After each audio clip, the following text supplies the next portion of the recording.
के बारे में। तो भाई बुढ़ाऊ मरा नहीं कि भाई उनको लेकर हर दिन भाई हर रोज नया कंट्रोवर्सी सामने आ रहा है। अब क्या रिपोर्ट है कि हल्क होगन का जैसे डेथ हुआ भाई उनके पैसा को लेकर उनका पूरा परिवार वाले आपस में झगड़ा करना शुरू कर लिया। हल्क होगन की जो तीसरी वाइफ है जिनसे 2023 के अंदर शादी किए थे वो हल्क होगन के $25 मिलियन का 30% लेकर चली गई और इससे बाकी परिवार वाले बहुत ज्यादा नाराज है कि मतलब वो तो सिर्फ 2 साल रही और 30% लेकर वो चली गई। भैया समझो अमेरिका के अंदर यही होता है, एक 70 साल का बूढ़ा आदमी एक 25 साल के लड़की के साथ क्यों शादी कर रहा हो, 25 साल की लड़की उसके साथ क्यों शादी कर रही है। उसको पता है कि बूढ़ा 5 साल जिएगा, फिर उसका $25 मिलियन है तो 5-10 मिलियन डॉलर मुझे मिलेगा, मैं पूरा जिंदगी फिर ऐश करूँ। तो वहाँ का बेसिकली भाई कल्चर बहुत ज्यादा खराब है। बाकी भाई आपको क्या कहना है इसके बारे में आप लोग प्लीज बता सकते हैं कमेंट के अंदर। बाकी आगे बात कल हम लोग कोरा जेट के बारे में। तो भाई एक और मैं आपको रंगीन कहानी सुनाता हूँ कोरा जेट का। आपको बताया तो भाई कोरा जेट NXT सुपरस्टार थी पर भाई आज के 3 महीना पहले NXT से फायर हो गए। उसके बाद भाई कोरा जेट ओनली फैंस को ज्वाइन करती है और ये रिसेंट टाइम में क्लेम किए कि इतना पैसा कमा रही है जितना पूरे दुनिया में कोई भी वुमेन्स रेसलर उतना पैसा नहीं कमा रही है। तो भैया समझ लो भाई मतलब मजे मजे में सिर्फ मजा ही है। ये WWE कंपनी के अंदर भाई अगला 10 साल में भी उतना पैसा नहीं कमाते जितना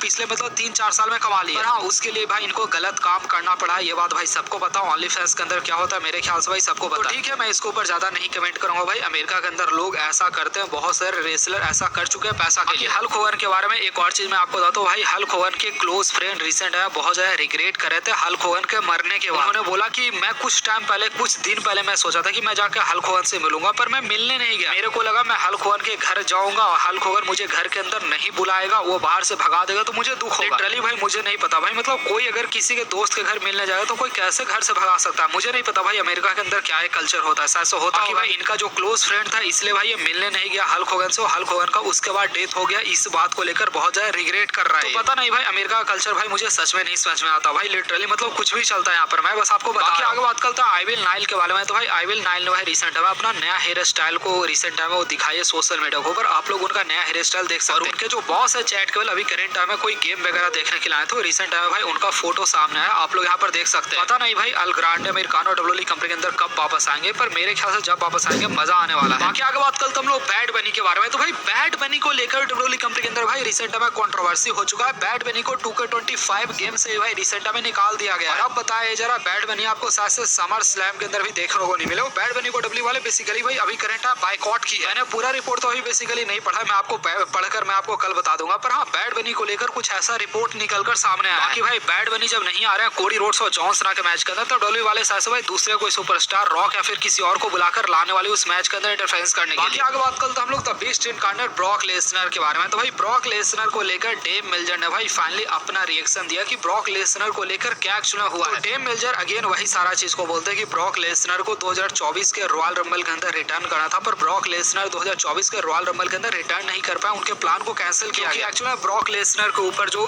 लॉ सूट फाइल हो गया था उसके अंदर ब्रॉक लेसनर का नाम था, तो वही सारा सिचुएशन अभी भी करंट टाइम में है। तो ब्रॉक लेसनर के बारे में उन्होंने कुछ एक्सक्लूसिव तो नहीं बताया पर हाँ उन्होंने सिर्फ ये बताया कि ब्रॉक लेसनर के साथ जो कंडीशन आज के 3 साल पहले था अभी वही कंडीशन भाई अभी हम लोगों को करंट टाइम पता है भाई बिन्स मैकमैन के ऊपर जो लॉ सूट हुआ था उसका 70-80% करंट टाइम में काम खत्म हो चुका। बिन्स मैकमैन इनफैक्ट जेल में गए भी नहीं है। तो मेरे ख्याल से ब्रॉक लेसनर का WWE कंपनी के अंदर आना उतना भी मुश्किल नहीं होने वाला, इनका आना WWE कंपनी के अंदर मेरे ख्याल से अब आसान थोड़ा सा होने वाला है। भाई नेक्स्ट बात कल तुम लोग केविन नैश के बारे में। तो भाई रिसेंट टाइम में केविन नैश ने हल्क होगन के डेथ के बारे में बात किया है। केविन नैश बताते हैं कि वो किसी क्रूज शिप पर थे जब मतलब हल्क होगन का डेथ हुआ था, उस समय उनकी वाइफ आकर उनको पूरा न्यूज बताई थी। तो बस छोटा सा अपडेट था, मैं आपको बता दिया। बाकी भाई मैट रिडल के बारे में बात करें तो ये बंदा भाई मतलब अपना लाल रंग के बाल करवा लिया, आप लोग देख सकते हैं। अगर आपको नहीं पता तो भाई मैट रिडल भी करंट टाइम में ओनली फैंस को ज्वाइन कर लिए, मुझे नहीं पता भाई ये क्या ऑडियंस को दिखाने वाले। भाई एलाइस के बारे में बात करें तो भाई एलाइस भी ब्रॉक लेसनर के बारे में बात की कि 2020 के रॉयल रंबल के अंदर ब्रॉक लेसनर का डिफरेंट सेगमेंट था एलाइस के। एलाइस बताते कि मैं गिटार बजाने वाला था, मैं पॉल वन को चिढ़ाने वाला था, उसके बाद ब्रॉक लेसनर मुझे आकर एलिमिनेट करते, पर ब्रॉक लेसनर ऐसा कुछ किए ही नहीं। तो एलाइस का ये क्लेम था कि ब्रॉक लेसनर बिल्कुल अनस्क्रिप्ट चले गए थे रॉयल रंबल के अंदर। उस टाइम पर आपको बताया भाई 12-13 लोगों को इन्होंने एलिमिनेट भी किया था। बाकी आगे बात करते हैं कोडी रोड्स के बारे में। तो आपको बताया भाई कोडी रोड्स WWE कंपनी के फेस है, जहां जाते हैं भाई WWE कंपनी वहां का ऑडियंस का भाई ये तारीफ करते हैं। रिसेंट टाइम भाई ये मैक्सिको के अंदर गए थे तो मैक्सिकन लोग का भाई इन्होंने बहुत सारा तारीफ किया कि मैक्सिकन लोग के अंदर जो जितना मैं तारीफ करूँ वो तारीफ का मैं मतलब वही बला बला बला। बाकी आगे बात करते हैं ट्रिपल एज के बारे में। तो भाई ट्रिपल एज का आज बर्थडे, ट्रिपल एज भाई 56 ईयर के हो चुके हैं। समझो भाई ट्रिपल एज 56 ईयर के हो चुके हैं। आज के 5 साल पहले से भाई WWE कंपनी के स्टोरी लाइन से करेंट मतलब गायब ही चल रहा है। बिन्स मैकमैन के बारे में बात करें तो भाई बिन्स मैकमैन 56 के एज में ह्यूज स्टोरी लाइन में काम कर रहे थे WWE कंपनी के अंदर। भाई ये 55 के एज में बिन्स मैकमैन तो भाई WWE चैंपियन बने थे उस टाइम। तो पर। मेरे को क्या लगता है भाई, अगर ट्रिपल एच भी डब्ल्यूडब्ल्यूई कंपनी के स्टोरी लाइन में आ जाए तो भाई स्टोरी लाइन बड़ा कमाल का हो जाए, पर मेरे ख्याल से ट्रिपल एच आने नहीं वाले हैं शायद। बाकी भाई कल से डब्ल्यूडब्ल्यूई कंपनी का रेगुलर आपको शो 5-6 दिन का देखने को मिलेगा। सबसे पहले रॉ होने वाला है, फिर एनएक्सटी होने वाला है, फिर एनएक्सटी का एक पीपीवी होने वाला है। भाई आपको 1 तारीख को स्मैकडाउन देखने को मिलेगा, 2 तारीख को आपको समर स्लैम का नाइट 1 देखने को मिलेगा, 3 तारीख को आपको समर स्लैम का नाइट 2 देखने को मिलेगा। सारा चीज आपको देखने को मिलेगा। 4-5 दिन भाई डब्ल्यूडब्ल्यूई कंपनी का भाई पूरा शो होने वाला। बाकी भाई ब्रॉन स्ट्रोमैन के बारे में बात करें तो भाई ब्रॉन स्ट्रोमैन रिसेंट टाइम में हल्क होगन के साथ इस वाले फोटो को शेयर किया, आप लोग यहाँ पर देख सकते हैं। बाकी आगे बात करते हैं एजे स्टाइल के बारे में। तो भाई एजे स्टाइल सच में भाई कल mix man tag team match wrestle करने वाले हैं। वो बेसिकली कायरी सेन आस्का के साथ वो mix man tag team match wrestle करने वाले हैं। ये मैच बेसिकली भाई उनका जजमेंट डे के अगेंस्ट होने वाला कल के मंडे नाइट रॉ पर, आप देख सकते हैं। बाकी आगे बात करते हैं रैंडी ऑर्टन के बारे में। तो भाई रैंडी ऑर्टन के बारे में भाई शॉकिंग रिपोर्ट ये निकल कर सामने आया कि भाई स्मैकडाउन के ऊपर रैंडी ऑर्टन इंजर्ड हो गए हैं। ये भी भाई समर स्लैम के अंदर भाई रैंडी ऑर्टन को शायद भाई प्लान से बाहर भी करना पड़ सकता है, क्योंकि भाई रैंडी ऑर्टन अगर नहीं फिट है तो भाई समर स्लैम के अंदर बिल्कुल मैच नहीं रेसल करेंगे। देखो भाई स्मैकडाउन हुए अभी 2 दिन हो चुका है, डब्ल्यूडब्ल्यूई कंपनी अपने तरफ से कोई भी रिपोर्ट नहीं दी, तो शायद से रैंडी ऑर्टन में भी ठीक भी हो सकता है। बाकी भाई नेक्स्ट मैं आपको बड़ा कमाल का चीज दिखाता हूँ। डब्ल्यूडब्ल्यूई कंपनी के अंदर कई बार ऐसा हुआ जो मैच रेसलमेनिया के अंदर हुआ वो सेम मैच डब्ल्यूडब्ल्यूई वाले समर स्लैम के अंदर भी करवाई, वो भी मेन इवेंट। जैसे Cody Rhodes versus John Cena का मैच पहले रेसलमेनिया के अंदर देखने को मिला, फिर रिमैच हमें समर स्लैम के अंदर देखने को मिला। सेम उसी तरीके से ब्रॉक लेसनर और रोमन रेंज का मैच भी 2022 में सेम उसी तरीके से देखने को मिला। इस समय बेसिकली क्या हुआ था, रोमन रेंज के लिए डब्ल्यूडब्ल्यूई कंपनी के पास भाई बड़ा